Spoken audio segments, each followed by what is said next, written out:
গ্রামের শেষ মাথায় ছোট্ট একটা ঘর, সেখানেই থাকে চাঁদ মিয়া। দিনে সে কাজ করে আর রাতে মোবাইল হাতে ইউটিউব দেখে। খবর, মানুষ, দেশ সবকিছু জানার তার অসম্ভব আগ্রহ। একদিন চাঁদ মিয়া ভাবল, আমি শুধু দেখব কেন, আমি নিজেই খবর বলবো, মানুষের কথা বলবো। প্রথম ভিডিও বানালো নিজের ঘরের কোনায় বসে। ক্যামেরা কাঁপে, গলা কাঁপে, তবু সে সত্য কথা বলে। ভিউ আসে 15টা, পাশের লোক হাসে। ইউটিউবার হবে নাকি? চাঁদ মিয়া হাল ছাড়ে না। প্রতিদিন শেখে কিভাবে শিরোনাম দিতে হয়, কিভাবে থাম্বনেল বানাতে হয়, কিভাবে মানুষকে বোঝাতে হয়।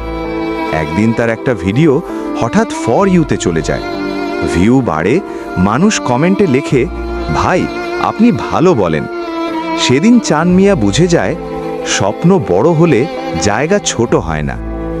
আজ চাঁদ মিয়া শুধু গ্রামের ছেলে না, সে হাজার মানুষের বিশ্বাস। গল্পটা এখানেই শেষ না, চাঁদ মিয়ার যাত্রা মাত্র শুরু।